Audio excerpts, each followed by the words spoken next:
Millionaire sees black street girl holding the locket her son died with. What she finds out changes everything. The late afternoon sun hung low over the sleepy seaside town of San Aurelio, casting long shadows across its narrow streets. Waves crashed gently against the old harbor walls, gulls circling above, their cries cutting through the warm breeze. On the corner of Main and Willow, where the upscale cafes gave way to the worn-out pawn shops and thrift stores, Julia Reynolds, a 43-year-old tech millionaire, eased her Tesla to a stop at the red light. She had just left a board meeting, her crisp white blouse uncreased, her hair neatly tied back, every inch the image of controlled, deliberate power. But behind her calm exterior was a storm that never truly passed. Her eyes, trained from years of reading microexpressions in business negotiations, scanned the sidewalk lazily, until they froze. A black girl, maybe 16 or 17, thin as a rail, her jeans torn at the knees, walked quickly past the crosswalk. Her dark curls were tied in a messy bun, her sneakers scuffed. She clutched something in her hand, almost protectively, fingers curled tight. The sun caught on it, a flash of gold. Julia's breath caught. No, it couldn't be. Her hands trembled against the steering wheel. The world seemed to narrow, the sound of the ocean fading, the hum of the Tesla's battery vanishing into silence. It was impossible, but she would have recognized that gold anywhere. A small, heart-shaped locket, slightly dented at the bottom corner, etched with a tiny star on the back. She could see it as clearly as if it were in her palm. Her son Ethan had worn that locket the night he died. Julia felt her pulse in her ears. She'd buried Ethan 3 years ago after a car crash that shattered her life, her career, and her faith in humanity. She'd kept the locket, or thought she had, locked away in a small box in her bedroom safe. She had never opened that safe since the funeral. The girl crossed the street, glancing nervously over her shoulder. That was enough to jolt Julia out of her shock. She slammed the gear shift into drive, the Tesla rolling slowly as she tracked the girl. Her business instincts kicked in. Observe first, move later. The girl ducked down an alley between an abandoned bakery and a boarded-up print shop. Julia's mind raced. How does she have Ethan's locket? Did she steal it? Was it sold? Did someone give it to her? The light turned green, and Julia took a sharp right onto Ashwood Street, circling the block to intercept the alley's other end. She parked 2 spots away from the mouth of the alley, just far enough not to spook her. The girl emerged moments later, tucking the locket into her hoodie pocket. Julia stepped out of the Tesla, every movement deliberate. She didn't want to frighten the girl. She wanted answers. "Hey," Julia called softly, her voice even. "That necklace. Where did you get it?" The girl's eyes flicked up, deep brown, cautious, defensive. "What necklace?" she said, already taking a step back. Julia moved closer, but not too close. "The gold locket. Please, I'm not here to hurt you." The girl's lips tightened. Then, without another word, she turned and ran. Julia swore under her breath and chased her. The world narrowed again, footsteps pounding on cracked pavement, her heart hammering in her chest. She wasn't 25 anymore. Her lungs burned as they darted past graffiti-tagged walls and the sour smell of stale beer from dumpsters. But she kept going. The girl veered into a side street, weaving between parked cars. She caught a glimpse of the locket swinging free from the girl's hoodie pocket. No doubt now, it was Ethan's. She pushed harder. The chase ended abruptly when the girl darted through the door of an old brick building, the community youth shelter. Julia stopped outside, hands braced against her knees, catching her breath. She could hear muffled voices inside, laughter, and the echo of a basketball bouncing somewhere deeper in the building. She didn't go in right away. Instead, she stood there, staring at the faded blue paint on the doorframe. If Ethan's locket was in that girl's possession, then someone inside knew why. Julia stepped in. The front room smelled faintly of instant coffee and cheap cleaning products. Posters of smiling children hung on the walls, alongside handwritten flyers about free meals, counseling services, and job training. Behind the reception desk sat a middle-aged white woman with sharp eyes, the kind that measured strangers before deciding if they belonged. "Can I help you?" she asked. Julia's eyes flicked to the hallway where the girl had disappeared. "Yes," she said slowly. "I'm looking for someone.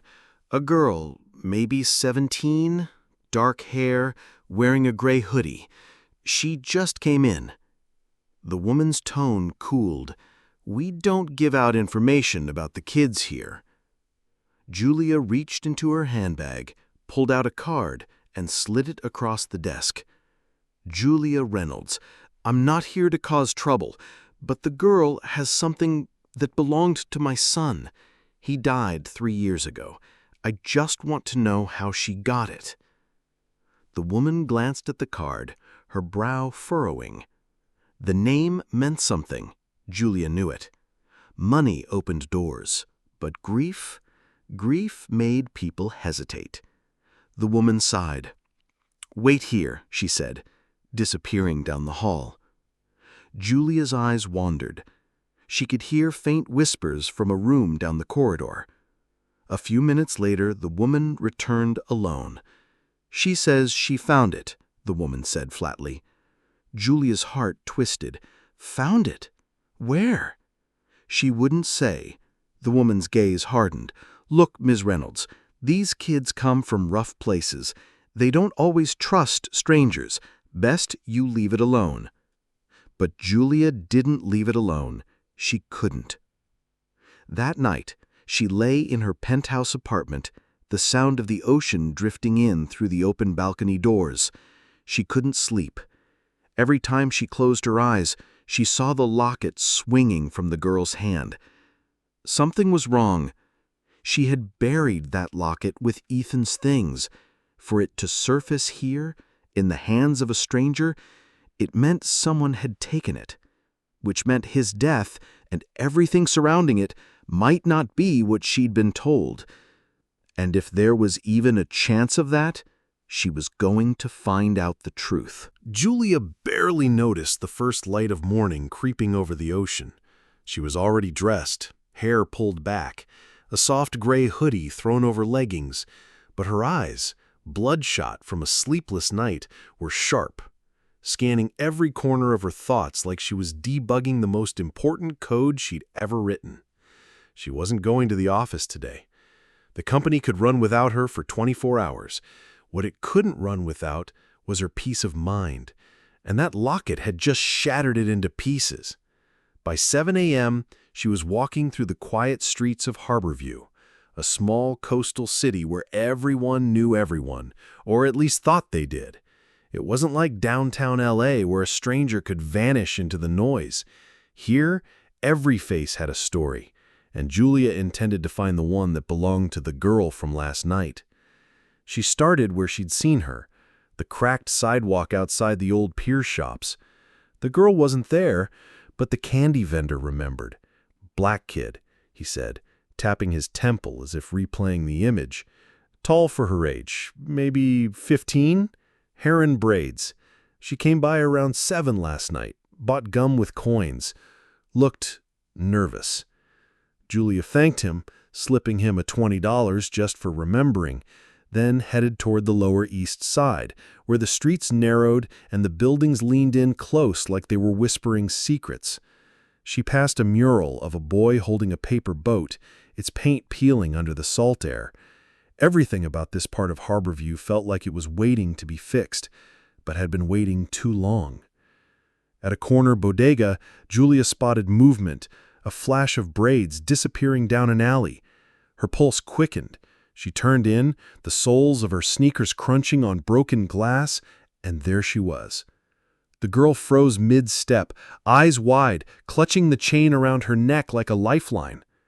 "That locket," Julia said softly, not stepping closer yet. "Where did you get it?" The girl's lips trembled. I didn't steal it." "I didn't say you did." Julia's voice was low, careful. "But that's mine. My son's. He died 2 years ago. That locket was buried with him." A pause hung between them, heavy with the sound of distant gulls.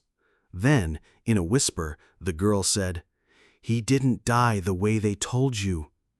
Julia's heart lurched so hard it almost hurt. "What do you mean?" The girl glanced over her shoulder. "Not here. Too many eyes."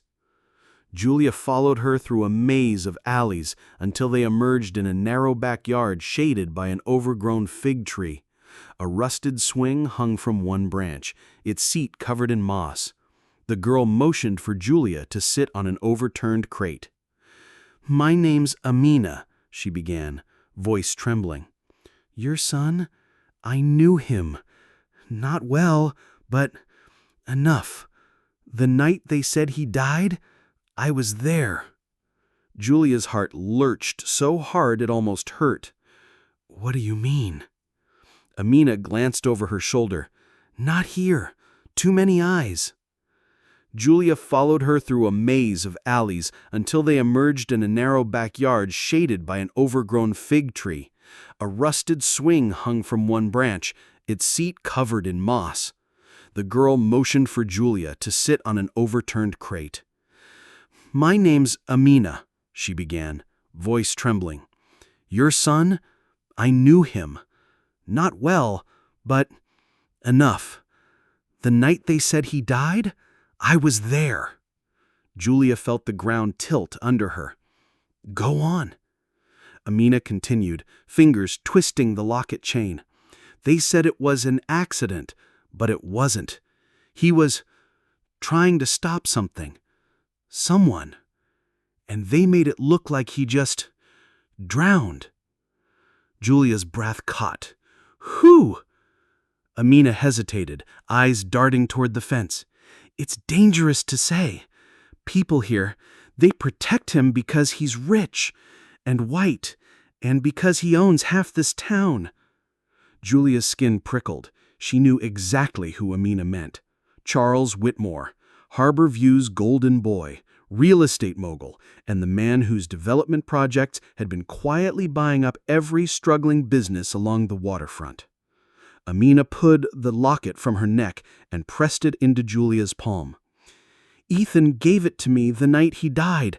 He said if anything happened, to find you." Her voice broke.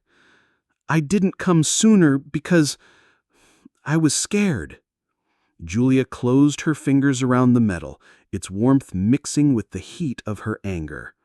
"Not anymore," she said. The next 48 hours were a blur of calculated movement. Julia didn't storm into Charles Whitmore's glass-walled office like some movie vigilante. That would have been too easy for him to deflect.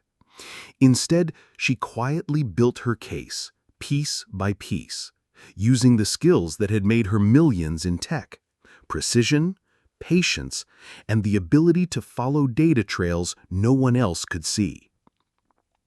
She hacked into publicly accessible security feeds, dug through council meeting transcripts, cross-referenced shipping logs with construction permits, and slowly the picture came together.